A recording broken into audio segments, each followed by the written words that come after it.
Bueno, muy bien. ¿Cómo están, chicos? Buenas noches para ustedes, por cuando lo vean.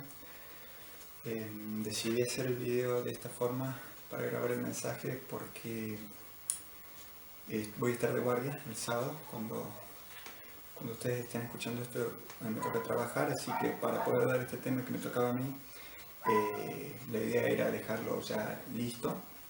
Así que por eso es exactamente lo mismo, porque nos veníamos viendo a través de Zoom. Ahora va a ser un video que se estaba filmado de antes nada más. Hoy toco un tema muy interesante. Voy a intentar ser breve, como tratamos de hacer siempre, para que no se distraigan, no perdamos la concentración. Hoy es un tema muy importante, muy bueno, muy útil para nuestras vidas. Creo que a mí me sirve mucho siempre que pienso en esto, y espero que también a ustedes les sea útil, que es el tema de la religiosidad.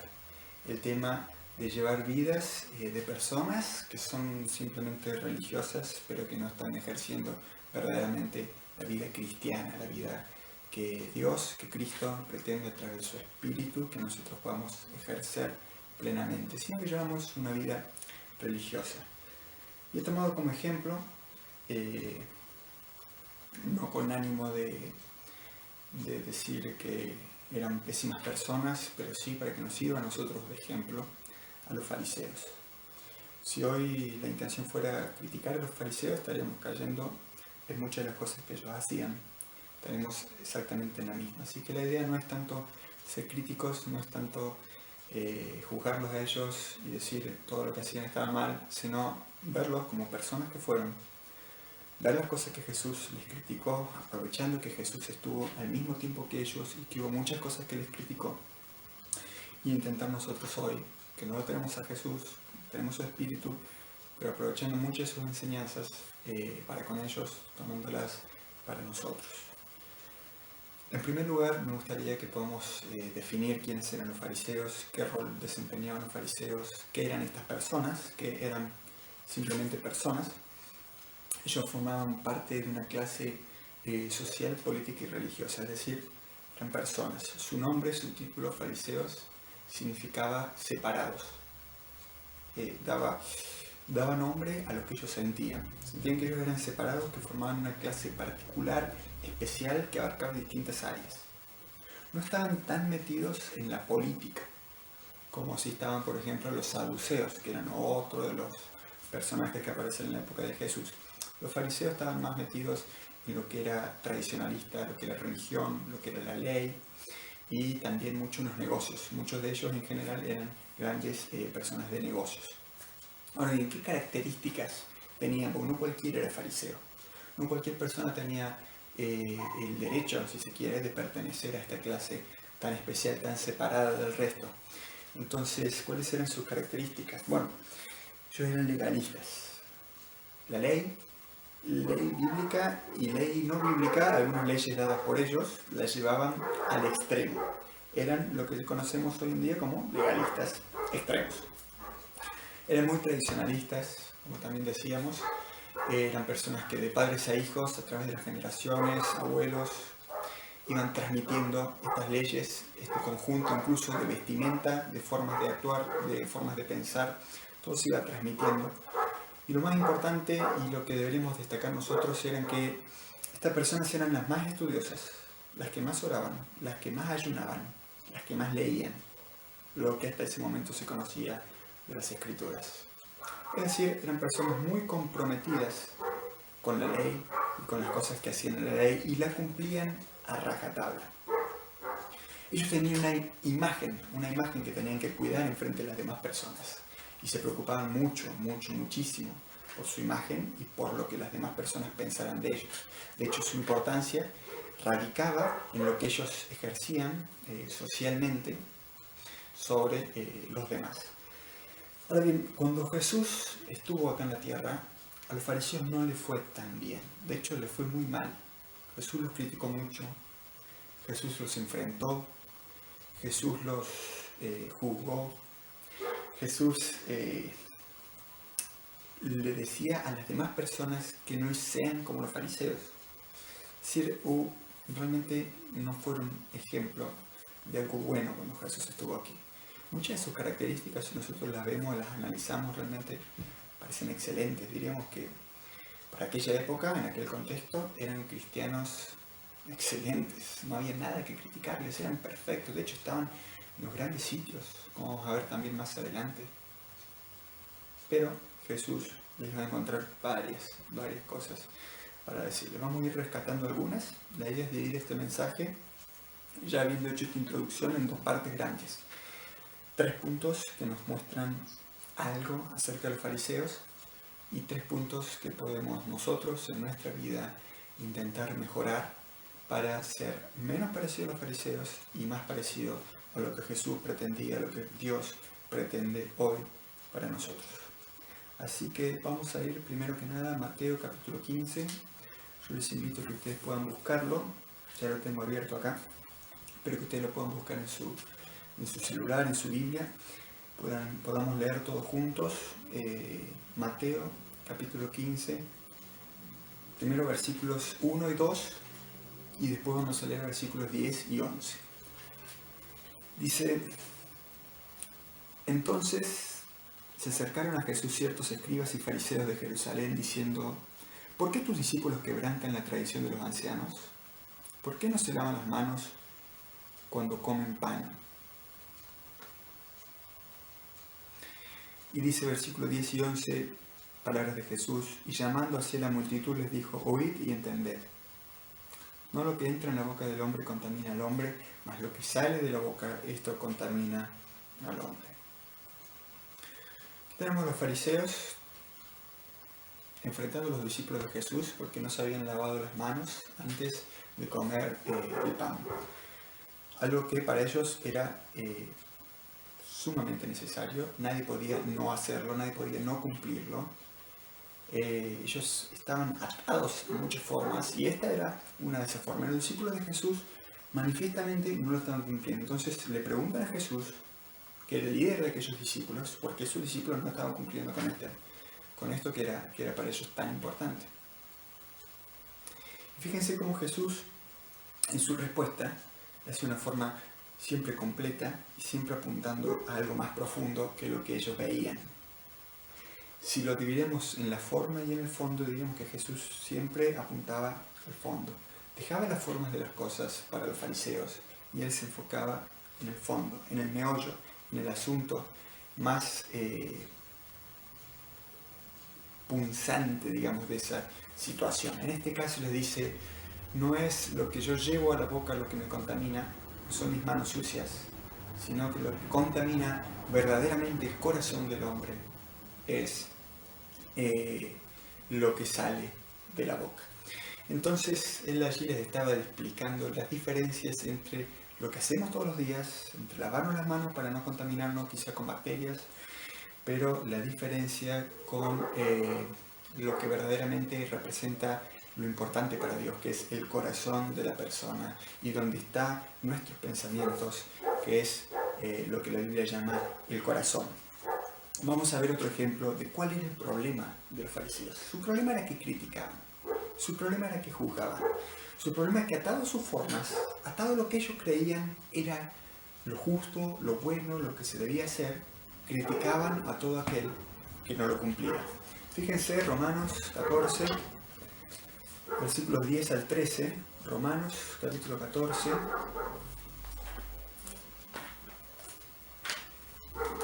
Espero que esos perros no se escuchen porque son insoportables.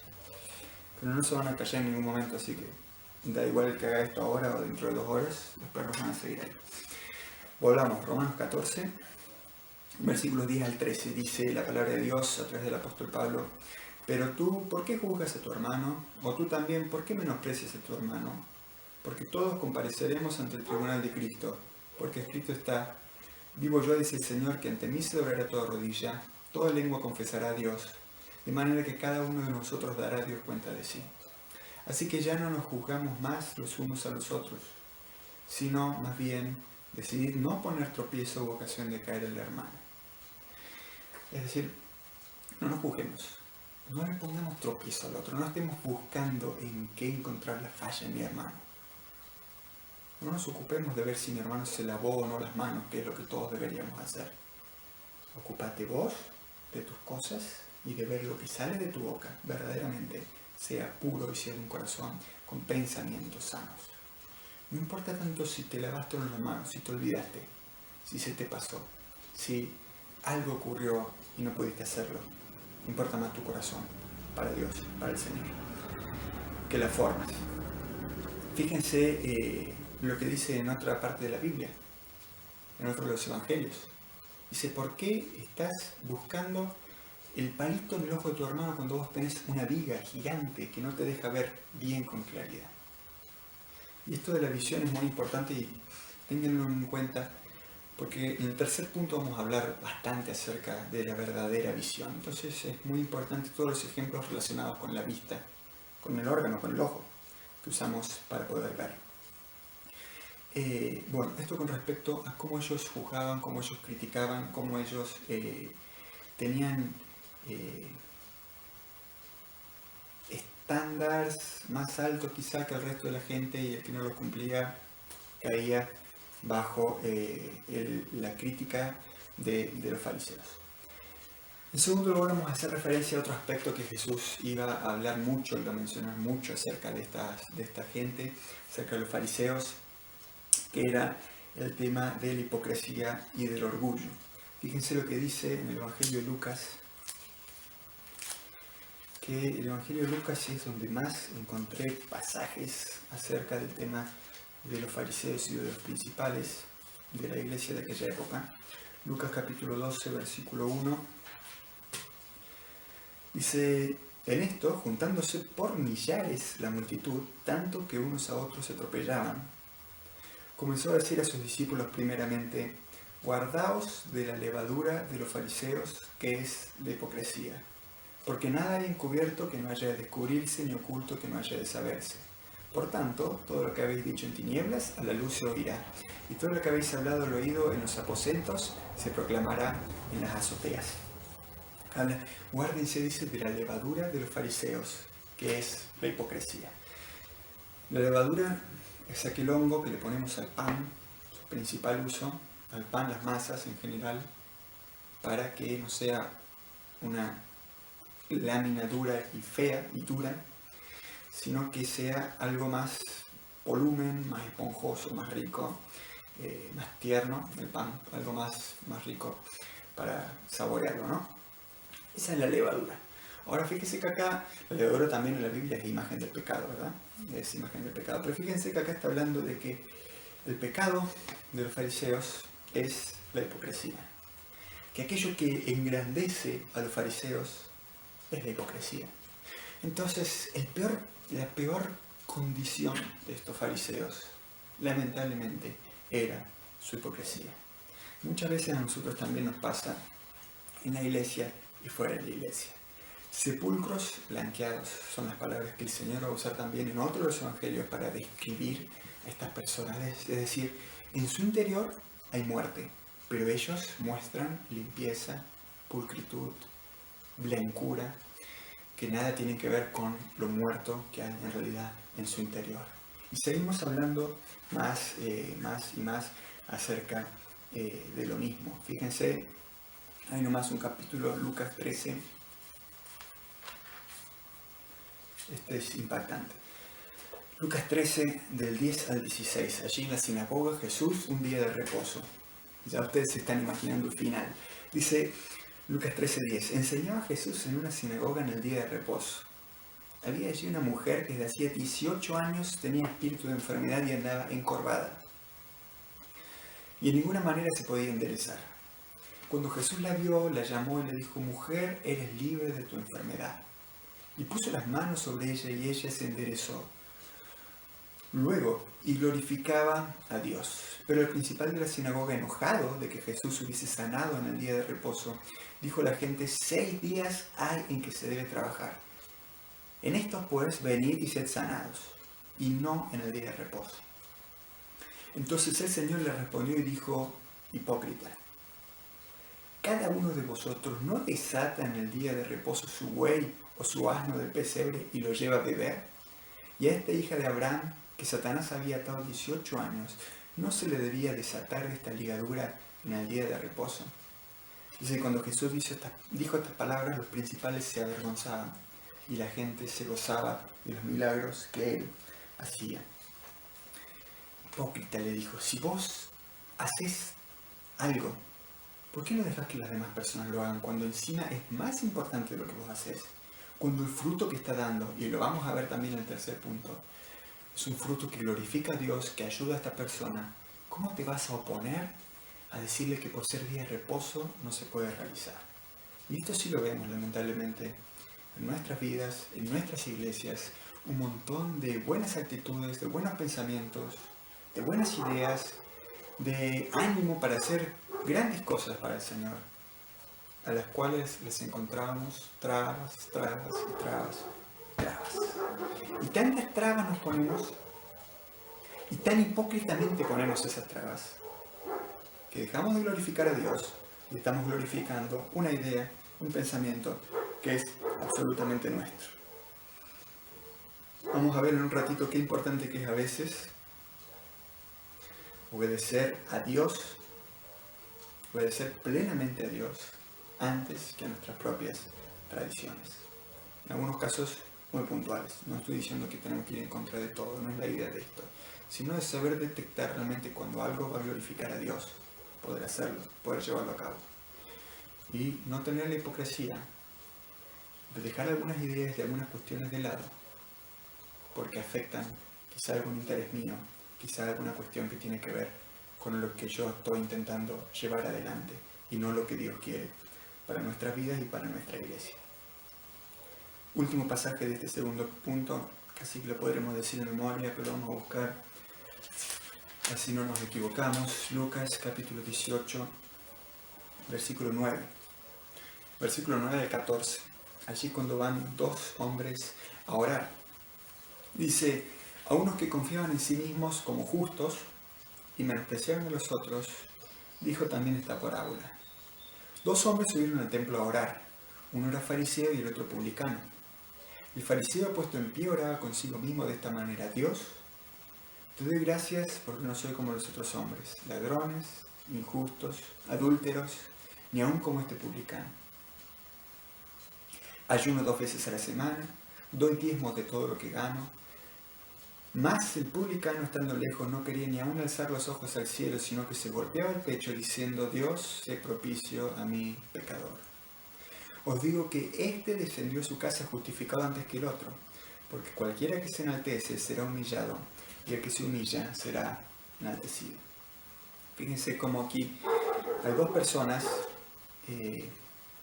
una que reconocía su pecado, reconocía lo que había, y otro que hipócritamente se sentía en su orgullo enaltecido, se sentía más alto que, literalmente más alto que las demás personas, y con derecho a orar de cierta forma, y el Señor no lo iba, como dice aquí, no lo iba a justificar, o al menos iba a justificar a la otra persona antes que él, por esa sensación que él tenía de ser más importante que esta otra persona. Y eso es muestra de orgullo y es muestra de hipocresía también.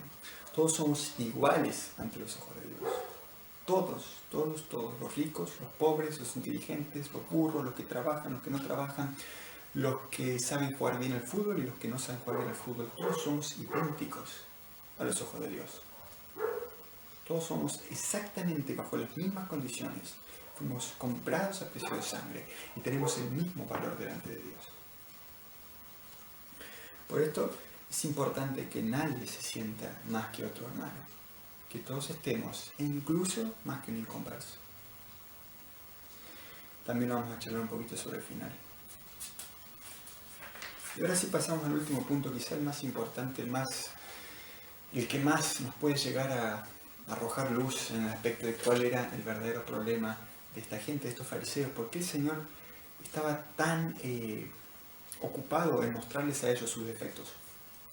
Fíjense que eran personas que realmente tenían ceguera espiritual. Para entender este tema de la ceguera espiritual y cuál era el problema que tenían los fariseos, vamos a leer en primer lugar un pasaje que está en Mateo, capítulo 7, los versículos 15 al 16, que dice: Guardaos de los falsos profetas que vienen a vosotros con vestidos de ovejas, pero por dentro son lobos rapaces. Por sus frutos los conoceréis. ¿Acaso se recogen uvas de los espinos o higos de los abrojos? Así todo buen árbol da buenos frutos, pero el árbol malo da frutos malos.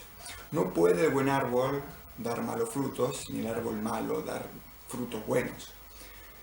Todo árbol que no da buen fruto es cortado y echado en el fuego. Así que por sus frutos los conoceréis. El problema de los fariseos era que ellos sabían de Dios, entendían quién era Dios, pero no le conocían, no podían verdaderamente verle, entender quién era Dios y qué quería Dios para sus vidas. Ese era el problema. Dice Mateo también capítulo 15, que lo leímos al principio, pero que no llegamos hasta esa parte. Si hubiéramos seguido leyendo, después ustedes lo pueden ver, habla de que los fariseos eran ciegos que guiaban a otros ciegos y ambos caían en el hoyo. Es decir, personas que no ven, que encima guían a otras personas que ven menos que ellos, y ambos caían en el hoyo. Y ese es el problema que nos puede llegar a ocurrir a nosotros cuando tenemos esta misma ceguera que les ocurría a los fariseos. Cuando conocemos mucho acerca de Dios, cuando sabemos mucho acerca de Dios, pero no tenemos un conocimiento pleno de lo que realmente involucra la persona de Dios. Vamos a repasar al final, como les decía, 3 cosas que nos ayuden a ver qué podemos hacer para evitar tener este problema de la ceguera espiritual. Fíjense también cuando hablamos de lo importante del órgano de la visión y cómo la Biblia lo ejemplifica, sobre todo en el tema de los fariseos, lo que pasaba con el ciego. Allí en Juan capítulo 9, no lo vamos a leer, pero allí en Juan capítulo 9 está la historia de este ciego que es enviado por Jesús, luego de que él le pone lodo en los ojos para que se lavara. Y una vez que este hombre ciego, que era ciego, dice la palabra, desde el nacimiento, fue y se lava, entonces recupera la visión. Y fíjense que acá hay un factor fundamental, porque yo estoy seguro, de acuerdo a lo que uno puede ver en el resto de las escrituras, de que si este hombre ciego no hubiera hecho caso a Jesús, lo hubiera tenido en menos a sus palabras, y no hubiera ido a lavarse, no hubiera tenido la suficiente fe en Jesús para ir a lavarse, entonces este hombre hubiera permanecido en su ceguera. No solamente él conoció, que él supo que Jesús estaba pasando por allí y sabía que él podía llegar a limpiar su vida, a sanar su vista, sino que él tuvo fe cuando Jesús le dio la indicación de lo que tenía que hacer, fue, lo hizo y recuperó la vista. Y a este ciego se acercaron los fariseos, se acercaron los principales de la iglesia y le dijeron: ¿quién te devolvió la vista? Porque el milagro era evidente, el milagro había ocurrido frente a los ojos de estas personas. Todos lo habían visto, nadie lo podía negar. El que era ciego ahora veía. Los padres del ciego se acercan y dicen: mi hijo era ciego y ahora ve. Y le preguntan: ¿quién fue el que te recuperó, el que te devolvió la vista? Y el ciego dice: fue Jesús, fue Jesús. Y los fariseos, estos principales, no le creían, lo trataban de mentiroso, porque aunque ellos tenían el milagro delante de sus ojos, aunque eran capaces de saber que el milagro había ocurrido, no querían realmente conocer a Jesús como el hacedor de los milagros. No querían reconocer a Jesús como el Hijo de Dios, el enviado de Dios, el Mesías del mundo. Entonces esa ceguera es la que a ellos los condenaba y la que tanto Jesús iba a remarcar en sus vidas. Ahora, ¿qué podemos hacer nosotros para que no nos pase lo mismo? Nosotros hemos sido alumbrados con la luz del Evangelio, hemos llegado al conocimiento de Dios a través de Cristo. Como dijimos antes, hemos sido salvos por su sangre, es decir, todos estamos en un mismo nivel, pero la ceguera a veces puede llegar a constristar nuestro espíritu. Es lo que quizá conocemos en un cristiano como un espíritu contrito, un espíritu que no se puede desarrollar en su máxima plenitud. Entonces eso es parte también de la ceguera. Hay personas que saben, pero que realmente no están conociendo, no están profundizando en todo lo que el Señor tiene para nosotros. Entonces la fe es muy importante, como ocurrió con este hombre ciego, pero déjeme destacar 3 actitudes y ya con esto cerramos el mensaje que pueden ayudarnos para solventar este tema de la hipocresía, este tema del orgullo, este tema de emitir juicio y de ser críticos cuando no nos corresponde hacerlo, o también este tema de ceguera espiritual. Y el primer paso fundamental que necesitamos tener en nuestras vidas es conocimiento de Dios. Porque los fariseos lo tenían y nosotros lo necesitamos. Y el conocimiento de Dios nos abre puertas a saber con quién estamos tratando, por así decir. ¿Quién es Dios? ¿De qué se trata Dios? ¿Cuál es el Dios de la Biblia? ¿Es el Dios de la Biblia el que a mí me enseñaron en la iglesia mis padres? ¿Es el Dios de la Biblia el que yo estoy conociendo? ¿O yo estoy inventando un Dios en mi cabeza que tiene actitudes que a mí me convienen, que tiene actitudes que a mí me enseñaron y que no es el verdadero Dios de la Biblia? ¿Conozco efectivamente al Dios de la palabra? ¿Sé cuál es su carácter? ¿Sé cuál es su forma de pensar, por así decir? ¿Sé cómo Él se maneja con su pueblo? ¿Sé cómo Él lo ha hecho a lo largo del tiempo y cómo Él pretende hacerlo ahora? ¿Sé cuáles son lo que Él quisiera para mi vida? Todo eso necesito conocerlo, todo eso necesito aprenderlo a través de la palabra. El segundo paso es el temor.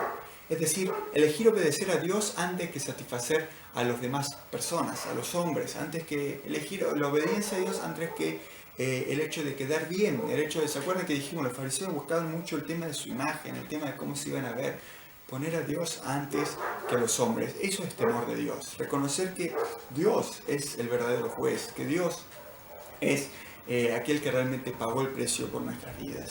Y en tercer lugar, una vez que tenemos conocimiento, una vez que tenemos temor de Dios, y por ende que obedecemos sus mandatos, obedecer uno de sus principales mandatos, que es el amor. El amor, son 4 letras decían, pero no, el amor es mucho más que 4 letras. El amor, dice 1 Pedro capítulo 4 versículo 8, puede cubrir multitud de pecados. Todas aquellas imperfecciones que hay en nuestra vida, todas aquellas cosas que necesitaríamos alisar para dejarlo como una línea perfecta quizá, eso viene a raíz del amor. El amor que yo tengo a Dios, el amor que yo tengo a mi prójimo y también por la misericordia que se desprende del amor que Dios tiene hacia nosotros. Es muy importante amar verdaderamente, como la palabra lo explica, como está explicado en las epístolas de Juan, donde allí podemos entender de qué se trata el amor de la Biblia, el amor de Dios. Él pide que amemos a nuestro prójimo. Él pide que amemos, primero que nada, a Dios, lo conocemos los versículos, y después a nuestros prójimos como a nosotros mismos, incluso a aquellas personas que son inconversas.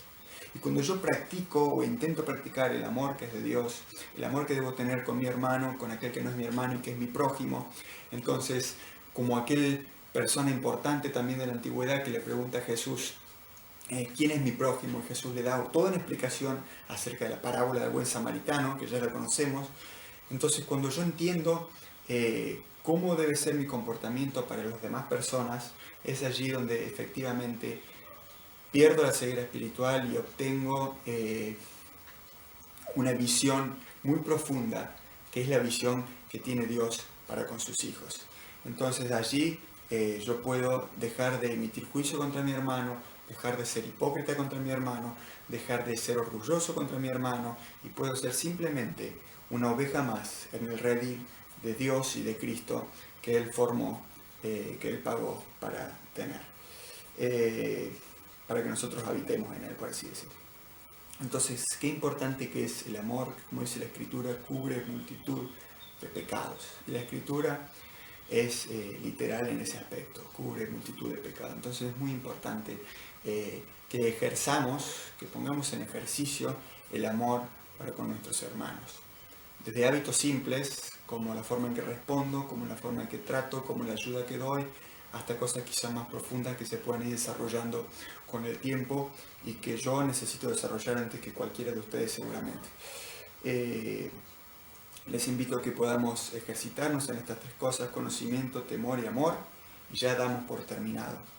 El mensaje, seguramente alguno de los chicos ahora va a terminar con una oración, que Dios los bendiga.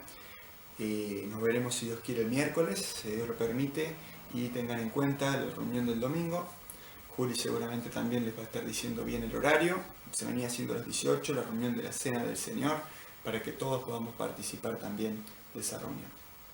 Que Dios nos bendiga a todos y un saludo grande.